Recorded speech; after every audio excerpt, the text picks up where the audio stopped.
RPN, Radio Philippines Network Incorporated, DXKO.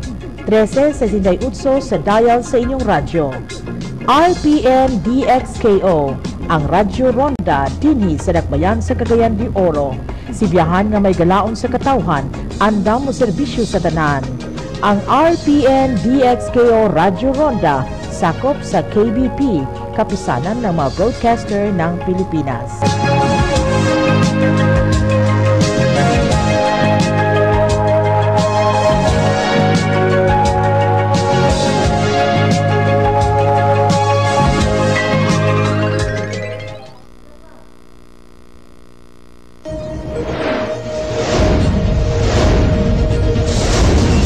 Balita sa DXKO, mga nagunang kasayuran sa tinudang lokal, nasyonal, gawas sa nasod, sports ug entertainment, inyong mabati sa balita sa DXKO. Balita sa DXKO. Ug karon, ania ang inyong tigbalita.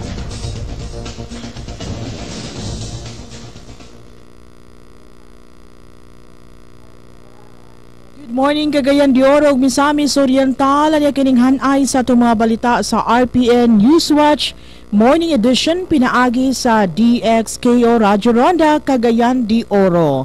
Sa uluhan sa atong mga balita, una sa balitang lokal, mga high-risk establishments dinhi sa Cagayan de Oro gimanduan na nga magpahimutang sa CCTV.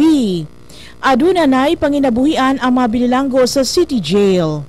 Syudad sa Cagayan de Oro adunay igong tambal, batok, leptospirosis niadtong nanginahanglan niini labi na kadtong naapektuhan sa bagyong Pablo. Samtang sa balitang nasudnon, GSIS mianunsyo karon sa loan moratorium sa mga probinsya dinhi sa pulo sa Mindanao. Sa natad sa entertainment, fashion designer sa Cagayan de Oro nagpahigayon sa Mindanao Fashion Summit. Mao katong uluhan sa ato mga balita, nining adlaw nagpabiling maayo ang dagan sa lakat sa panahon, nagpabiling usab maayo ang dagan sa mga salakyan publiko o pribado sa nagunang kadalanan. Manghinaot kita nga malipayon usab og anaa sa maayong pagpanikay-sikay nga atong mga katawan samtang naminaw sa atong balita karong buntagan. Ya kining hingpit nga detalye sa atong mga balita. Una sa balitang lokal, ang mga high-risk establishments nga nag-operar sa Dakbayan sa Cagayan de Oro kadtong mga nag-income sa 600,000 pesos pataas gikinahanglan nga magpahimutan kini sa closed circuit television sa ilang tagsa ka fasilidad tungod kay kundili dili sila hatagan sa business permits sunod nga tuig. Subay kini sa rekomendasyon ni City Mayor Vicente Dongkoy Imano. Ang konseho ni Dakbayan pinanguluhan ni Vice Mayor Cesar Ayan Esenas miamendar sa ordinansa nga CCTV Ordinance of 2008. Ang amendatory ordinance nag-apil na sa no CCTV, no permit policy nga ipa-epekto kini sa Enero 13, 2013. Ang mga gilang high-risk establishments mao ang bangko, lending institutions, pawn shops, money changer shops, gasoline stations, internet cafes, lotto outlets, convenience stores, restaurants, shopping malls ug mga establishments nga lagmit dali rang mabiktima sa tulis ug kawat nga nakadokumento sa Cagayan de Oro City Police. Ang mga binilanggo sa City Jail ang naghimo na karon sa mga lungon isip panginabuhian nila kinisubay sa mando sa lokal nga kagamhanan alang sa ilang inadlaw-adlaw usab nga pag-abag sa ilang pamilya. Kini nga lakang gihimo agig pagtabang sa national government sa pag-abag sa kahimtang sa mga binilanggo. Usa ka paagi kini sa pagpreparar kanila sa paghibalik nga libre sa sosyedad. Usa ka committee ang gimugna sa city government sa pag-supervise sa nasangpit nga livelihood program. Sa uban pa mga balitang lokal, duulan sa 900 ka mga babay ug lalaki gikan sa skills training program nga mitanyag nga libre ang mitapos na sa ilang pagtuon.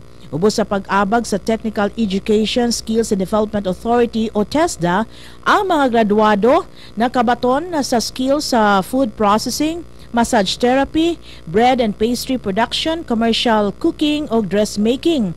Gipanghinautan nga ang mga kahibalo sa bag-ong migraduar magamit kini sa ilang inadlaw-adlaw nga panginabuhi. Hayan masinati na sa katawhan sa dakbayan ang hamugaway o kasiguruhan pagtabok sa National Highway. Kinitapos ang konseho misagop sa resolusyon nga nag-uli sa anti-jaywalking ordinance sa barangay Gusa alang sa hingpit nga pagpatuman niini. Nasuta nga ang mangulakang mahiuyon o nahiuyon kini sa probisyon sa Local Government Code.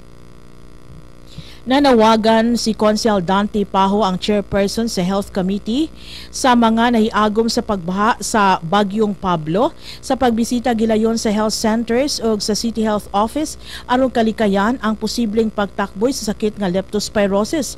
Matod pa ni Consel Paho, adunay igong supply alang niini nga tambal ang dakbayan. Apil sa mga simptomas sa mong sakit mong hilanat, pula nga skin rashes, influenza, sakit sa ulo ug uban pa.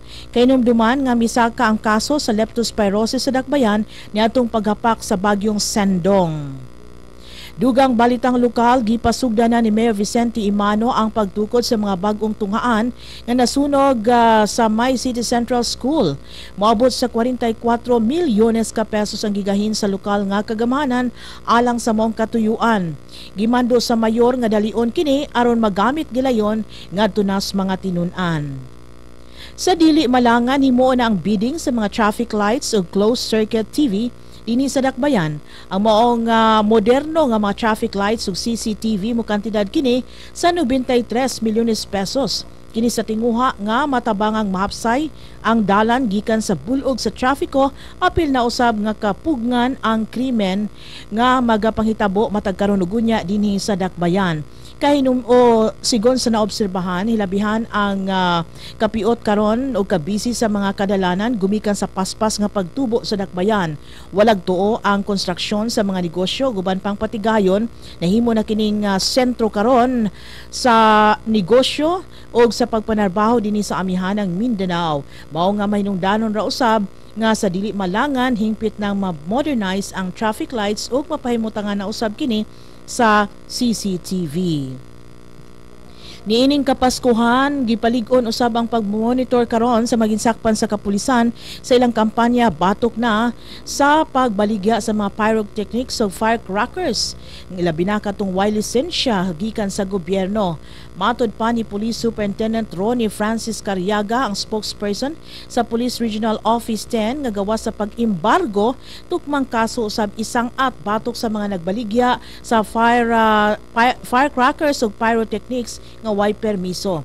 Apan si Cariaga nagsugilon nga ang PNP Regional Office nagregulate lamang sa pagbaligya sa pyrotechnics o firecrackers tungod kay ang inspeksyon o pag-imbargo iya na sa lokal nga kapulisan. Sa balitang nasudnon sa Gensan, padayon gihapon ang hiniusang search and rescue operation sa Philippine Navy ug Philippine Coast Guard uban sa Soc Sergeant Fishing Federation sa kapin 300 ka mga mananagat nga missing gihapon tungod sa Bagyong Pablo. Matod pa ni Captain Luel Lincona, tigpamaaba sa Task Force Maritime Search and Rescue Sergeant, nga base sa listahan adunay 323 ka mga mananagat ang wa pa makontak hantod sa pagkutlo ning mong balita. Sa mong ihap, 19 pa ang na-recover, kundi 13 ang na-rescue samtang unom ang na-recover nga patayng lawas ug mukabat sa 48 ka mga fishing vessels ang padayong gipangita. Tinaw usab ni Lincona nga daghan ang ga-report nga undocumented ang mga mananagat o wala sa listahan sa Philippine Coast Guard, hinungdan nga mitaas ang ihap sa mga na missing. Ang GSIS na nawagan karong adlaw nga sila nagtanyag sa loan moratorium alang sa mga miyembro o pensioners nga hilabihang naapektuhan sa Bagyong Pablo sa mga probinsya sa Compostela Valley, Davao Oriental ug Surigao del Sur. Dugang kini sa gitugot nga emergency loan. Kini nga moratorium magamit sa mga typhoon hit members sa pag-defer una sa ilang outstanding GSIS loans alang sa pag-ayo sa ilang balay ug uban pang kinahanglang gikinahanglang hinanaling pag-aatimanon. Ang loans nga naisakop niini mong housing loans, consolidated policy ug e-card advances. Aron sa pag-qualify silong sa mong programa, kini nga loan accounts walay record sa unpaid amortization sa kapin sa 6 ka bulan as of December 31, 2012. Sa katabusan sa natad sa entertainment, ang Oro Fashion Designers Guild ug ang Designers Assembly uban sa City Tourism and Limkit Kay Center nagpaygayon sa 2nd Mindanao Fashion Summit. Baguhay pa lamang sa Rotunda Limkit Kay Center. Mga inilang fashion designers and fashion brands gikan sa nagkalain-laing bahin sa nasod nagpakita sa global design ug fashion forecast alang sa 2013. Tulo ka adlaw nga gipaygayon ang mong kalihukan nga gitapos niadtong Disyembre 7 ug gihugupan sa katawhan ning dakbayan. Ang Oro Fashion Designers Guild ug ang Designers Assembly kapunungan kini sa mga fashion designers sa Cagayan de Oro nga nagtingwa pagdala sa Mindanao ngadto na sa national scene. Mao kadto ang naglangkob sa atong mga balita sa RPN Newswatch Morning Edition pinaagi sa Radyo Ronda DXKO Cagayan de Oro. Sa balikan nato ang uluhan sa atong mga balita. Mga high-risk establishments dinhi sa Cagayan de Oro gimanduan na nga magpahimutang sa CCTV. Aduna nay panginabuhian ang mabinilanggo sa City Jail.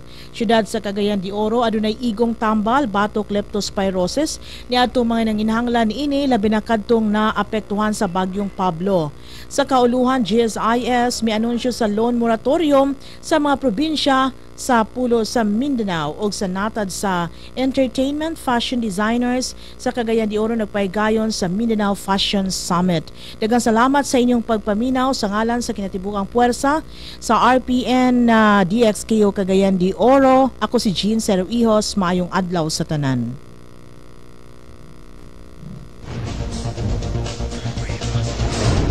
Maukadto ang hanay sa mga labas na kasayuran sa atong palibot.